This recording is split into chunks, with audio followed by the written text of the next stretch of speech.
welcome back to my Amirs blog ব্লগত আপোনালোকৰ স্বাগত আৰু গাইজ যোৱাকালি এটা খবৰ পালো আৰু সেই খবৰত কৈছিল যে আজিৰ তাৰিখত বলে আমাৰ এইচএছৰ ৰিজাল্ট দিব আৰু আজি হৈছে 9 তাৰিখ তো তাৰিখৰ পিছত তাৰিখ দি আছিল আমাক কিন্তু আমাক ৰিজাল্ট দিয়া নাছিল তো ফাইনালি আজিৰ দিনতে ৰিজাল্ট দিলে তো কেনেকুৱা হল মোৰ ৰিজাল্ট সব কম বাৰু পাস কৰিলো নে নকৰিলো সকলোখিনি কম পাস কৰাৰ পিছত কিমান নম্বৰ কত পালো সকলোখিনি কম তো ভিডিওটো একদম লাষ্টলৈকে চাই থাকিব গাইজ বলক ৰিজাল্টক চিন্তি আজি ভিডিওটো আমি আৰম্ভ কৰো এই খবৰটো যোৱাকালি মানে 7টা বজাতে পাইছিলো আৰু ৰাতি গোটেই ৰাতি টোপনি মাৰিব পৰা নাই প্ৰায় 70 বাৰ মান হাৰ পাইছো টোপনিৰ প্ৰায় হাৰ পাই দেখিলো যে এই বান্দাটো আমাৰ ঘৰত আহি উপস্থিত হৈছে মই উঠাৰ আগতে আমাৰ ঘৰত আহি আছে আমাৰ মোৰ ৰিজাল্ট চোৱাৰ কাৰণে তো ভাই কি কেনেকুৱা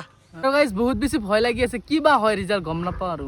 তো ভয় কৰাৰ একো কথা নাই যি হয় দেখা যাব তো আমি এতিয়া চাওঁ আৰু বলক কিন্তু ইয়াত নাচাওঁ অলপ বেলেগত যাই কেনে ৰিজাল্টটো আমি আনবক্সিং কৰিম মানে ৰিজাল্টটো চাম আৰু আপোনালোককো দেখুৱাম তো বলক আৰু গাইজ ৰিজাল্টটো দিয়াৰ সময়টো আছিল মানে 9টা বজাত দিয়াৰ কথা আছিল আৰু গাইজ বৰ্তমান পাইছে 9টা 47 মান হৈ গ'ল মানে গাইজ আমাৰ ৰিজাল্ট দিছে অলৰেডি দিয়া হৈ গ'ল কিন্তু মানে বহুত মানুহে মোক ফোন কৰি আছে যে কি পালি ক'ত কিমান নম্বৰ পালি পাছ কৰিলি নে নকয় মই কাকো কোৱা নাই মোবাইলটো একদম সুইচ অফ কৰি থৈ দিছোঁ তো এতিয়া আপোনালোকৰ লগত মানে ভিডিঅ'টোৰ জৰিয়তে আপোনালোক সকলোখিনি ক'ব লৈছে আৰু গাইজ ধুনীয়া এটা ঠাইত গৈ আছোঁ কাৰণ ভাল ঠাইত যদি ৰিজাল্টটো দিওঁ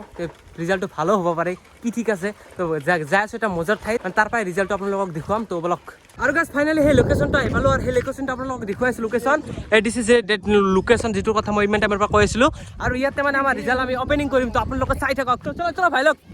আৰু গাইজ এইখিনিতে ক'ব বিচাৰোঁ যিসকলৰ ৰিজাল্ট দিছে যিসকলৰ ভাল হৈছে তো হৈছে যিসকলৰ বেয়া হৈছে সেইসকলক মই ক'ব বিচাৰোঁ তো পৃথিৱীৰ সকলোগৰাকী ব্যক্তিয়েতো ডক্টৰ ইঞ্জিনিয়াৰ হ'ব নোৱাৰে কিছুমানে খেতিয়ক হ'ব লাগিব কিছুমানে ড্ৰাইভাৰ হ'ব লাগিব নহ'লে দেশখন কেনেকৈ চলিব আৰু গাইজ আপোনালোকৰ মাজত কোনে কোনে এইবাৰ মানে পৰীক্ষা দিছিল কাৰ ৰিজাল্ট কেনেকুৱা হ'ল কমেণ্ট বক্সত নিশ্চয় জনাব তো আশা থাকিলে আপোনালোকে জনাব বুলি তো এতিয়া মই মোৰ ৰিজাল্টখিনি আপোনালোকক দেখুৱাই আছোঁ চাব পাৰিছে মোৰ হাতত আছে মোৰ মোবাইল আৰু আপোনালোকক দেখুৱাইছোঁ মোৰ ৰিজাল্টত ক'ত কি কেনেকুৱা নম্বৰ পালোঁ আৰু মানে মোৰ ৰিজাল্টটো কেনেকুৱা হ'ল মানে গাইজ মোৰ ৰিজাল্টটো হৈছে 2nd ডিভিজন মানে আশাও কৰা নাছিলোঁ 2nd ডিভিজনৰ কিন্তু কেনেকৈ পালোঁ মই নিজে নাজানো মই ভাবিছিলোঁ ফেইল কৰিম কিন্তু কেনেকৈ পালোঁ মোৰ মানে মাথা গৰম হৈ গৈছে আৰু মই ক'ত কিমান নম্বৰ পালোঁ আপোনালোকক দেখুৱাই আছোঁ আৰু গাইজ আপোনালোকে চাব পাৰিছে এইফালে লিখা আছে আমিৰ হুছেইন মোৰ নাম আপোনালোকেতো জানে আগৰ পৰা আৰু মই ইংলিছত নম্বৰ পাইছোঁ 30 আৰু এছামিছত পাইছোঁ 48 আৰু গাইজ চাব পাৰিছে কেমেষ্ট্ৰিত পাইছোঁ মই 55 আৰু আপোনালোকে যদি চাই এইফালে বটানীত মই পাইছোঁ 18 আৰু এইফালে 3 টোটেল এইফালে চাব পাৰিছে 51 পাইছোঁ মই তো গাইজ মানে ফেইল কৰিলোঁ অলপৰ কাৰণে গাইজ আৰু এইফালে চাব পাৰিছোঁ ফিজিক্সত 21 পাব লাগে মই 20 পাইছিলোঁ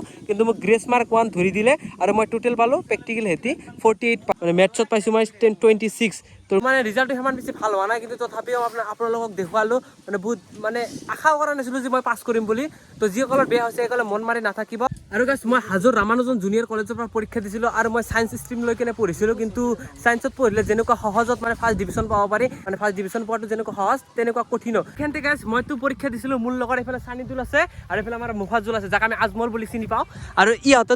মোৰ লগতে পৰীক্ষা দিছিল ইয়াৰ বাৰু অলপমান বেয়া হ'ল কিন্তু আমাৰ ইয়াৰ বহুতখিনি ভাল হৈছে ফাৰ্ষ্ট ডিভিজন হৈছে বেটাই তো কেনেকুৱা লাগিছে ভাই কিন্তু তোমাৰ মজা হ'ব পাৰে আমি যিটো ফিলত আছোঁ না আমি ফেইল কৰা চলি আমি 2nd ডিভিজন পাইছোঁ আমাৰ বহুতখিনি মজা লাগিছে আমাৰ ছেকেণ্ডে আমাৰ কাৰণে ষ্টাৰ গাইজ ভিডিঅ'টোৰ শেষত মই আৰু চমচেৰে মিলি ইমান কিমান ধুনীয়া এটা নাজাৰা এইফালে ধাননি পথাৰ আছে যাব পাৰিছে আৰু ইয়াত আমি বহি কেনে এনেকুৱা ষ্ট্ৰিং খাই আছোঁ লগতে আমাৰ আৰু কিবা কিনি আছে এয়া ষ্ট্ৰিং খাই আছে আৰু লগতে কিবা কিনি আনিছোঁ আৰু ধুনীয়া এটা কি মজা লোকেশ্যনে চাওক এইটো আছিলে যে এটা সৰু সুৰা ভিডিঅ'টো যদি ভাল পায় লাইক কমেণ্ট শ্বেয়াৰখিনি কৰি দিব আৰু চেনেলটো নতুন খাই থাকিলে ছাবস্ক্ৰাইব কৰি ঘণ্টাটো বজাই দিব তো লগ পাইছোঁ নেক্সট বম ডাঙৰ ব্লগৰ সৈতে